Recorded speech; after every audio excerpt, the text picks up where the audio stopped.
Hello friends, आज हम आपके साथ आईसीएच की गाइडलाइंस क्यू6 के बारे में चर्चा करेंगे। आईसीएच की गाइडलाइंस क्यू6 क्या है? एक स्पेसिफिकेशन को बताता है। स्पेसिफिकेशन एक लिमिट डिसाइड की गई है, एक रूल्स जैसा है जो डिसाइड करती है कि उसकी प्योरिटी कितनी होगी, उसका कलर कैसा होगा, उसकी अगर कोई नॉन अननोन इम्प्योरिटी है तो वो कितना होनी चाहिए, उसकी कितनी डोज साइज होनी चाहिए, कितना, इन सारी चीज़ों को बताने का काम करती है स्पेसिफिकेशन, जिसे आईसीएच की गाइडलाइंस क्यू6 में हम पढ़ते हैं। अब ये क्या होते हैं स्पेसिफिकेशन? एक स्टैंडर्ड होता है जो किसी भी ड्रग को अप्रूव होने के लिए, किसी भी मेडिसिन को अप्रूव होने के लिए उस स्टैंडर्ड से मैच करना चाहिए। एक कुछ महत्वपूर्ण चीजों को बताते हैं। क्या क्या बताते हैं? ये बताते हैं सबसे पहले उसकी ड्रग की प्योरिटी कितनी है। ये बताने की कोशिश करती हैं कि उसकी पोटेंसी कितनी है, यानी कि ड्रग कितना ज्यादा स्ट्रांग है, कितने अमाउंट में उसको लेना चाहिए। अगर मान लो कोई इम्प्योरिटी उसमें है तो उसकी कितना लिमिट तक उसको अलाउ करनी चाहिए, उसका परसेंटेज क्या होना चाहिए, नोन या अननोन इम्प्योरिटी कुछ भी हो। इन सारी चीजों को स्पेसिफिकेशन के अंतर्गत देखते हैं। अब ये दो प्रकार के होते हैं आईसीएच की गाइडलाइंस क्यू6 ए और बी। ए जो होता है स्पेसिफिकेशन फॉर केमिकल मेडिसिन और 6 बी होता है स्पेसिफिकेशन फॉर बायोलॉजिकल प्रोडक्ट या बायोलॉजिकल ड्रग के लिए होता है। अब हम सबसे पहले केमिकल मेडिसिन में क्या क्या स्पेसिफिकेशन में पॉइंट्स होते हैं। सबसे पहले अपीयरेंस होता है, वो सॉलिड है कि लिक्विड है, उसका कलर क्या है, ठीक है। उसकी प्योरिटी, उसकी एचपीएलसी और जीसी प्योरिटी क्या है, किसी ड्रग की पोटेंसी कितना है, कितने अमाउंट में उस ड्रग को यूज करना चाहिए, एक सेफ पॉइंट कितना होना चाहिए, वो वाटर में कितना उसकी डिजोल्यूशन कैसा हो, कैसे डिजॉल्व होगा, साथ साथ उसका बायोलॉजिकल एक्शन हमारे बॉडी में क्या होगा। तो ये सारी चीजें हमें पता चलती हैं। क्यू6 बी के बारे में जैसा मैंने आपको बताया, बायोलॉजिकल मेडिसिन के बारे में बताते हैं, जैसे वैक्सीन, इंसुलिन और एंटीबॉडी।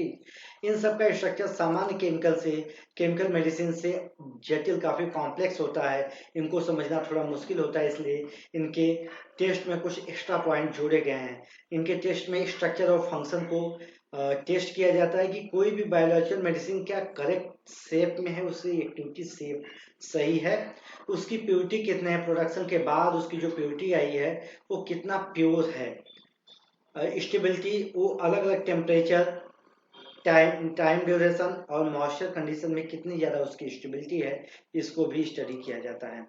अब ये रियल टाइम में कैसे वर्क करता है? तो किसी भी मेडिसिन को पेशेंट, मरीज के पास पहुंचने से पहले जो मैन्युफैक्चर कंपनियां होती हैं उनको उसका टेस्टिंग करवाना होता है, और जो स्पेक डिसाइड की गई है, जो मानक है, स्टैंडर्ड है, उससे मैच होना जरूरी है। अगर वो मैच किसी भी स्टेज पर मैच नहीं हो रही है तो उसे मार्केट में नहीं बेचा जा सकता है और उसे उपयोग में नहीं लाया जा सकता। अगर ऐसा होता है तो उसको वापस, मेडिसिन को कोई कंप्लेन करता है, उस कंपनी के खिलाफ लीगल एक्शन भी लिया जा सकता है। अब आईसीएच की गाइडेंस क्यू6 क्यों इंपॉर्टेंट है? सबसे पहले ड्रग का, कोई भी ड्रग है, उसकी उसके रिजल्ट की कंसिस्टेंसी के लिए, यानी कि वो सेम तरीके से अगर एक्शन कर रहा है तो इसके लिए जरूरी है कि वो क्यू6 गाइडलाइंस को फॉलो करना चाहिए। मेडिसिन में कोई रेजिडुअल सॉल्वेंट, कोई हैवी मेटल्स या दूसरी प्रकार के कोई डेंजरस इम्प्योरिटी नहीं है। सेफ्टी का भी ध्यान रखना जरूरी है, और ये फॉलो होने के लिए उसका क्यू6 गाइडलाइंस को फॉलो, यानी कि स्पेसिफिक स्पेसिफिकेशन को फॉलो करना जरूरी है। अगर ऐसा दोनों हो, दोनों कंसिस्टेंसी और सेफ्टी को फॉलो करता है, प्योरिटी उसकी अच्छी सही होती है, तो उस कंडीशन में पेशेंट और डॉक्टर्स का उस मेडिसिन के प्रति भरोसा, ट्रस्ट बिल्डअप होता है, और वो मार्केट में अच्छा बिजनेस भी करती है। तो इसके आधार पर हम कहें तो आईसीएच की गाइडलाइंस क्यू6 किसी भी ड्रग के लिए, ड्रग के सेफ्टी, इफिकेसी और कंसिस्टेंसी को लागू करने के लिए, गवर्न करने के लिए रिस्पॉन्सिबल फैक्टर है, लागू करने का एक चेक बुक है। तो मुझे उम्मीद है कि आपको आईसीएच की गाइडलाइंस क्यू6 अच्छे से समझ में आई होगी। हम अपने अगले वीडियो में आप लोगों के लिए एक नई गाइडलाइंस जो बहुत ही फेमस है, आईसीएच क्यू7 good manufacturing practices for API, इसके बारे में हम आपके साथ वीडियो साझा करेंगे। तो अगर आपको ये वीडियो समझ में आया होगा तो आप अपने दोस्तों के साथ इसे साझा कीजिए, मेरे चैनल को सब्सक्राइब कीजिए, लाइक कीजिए।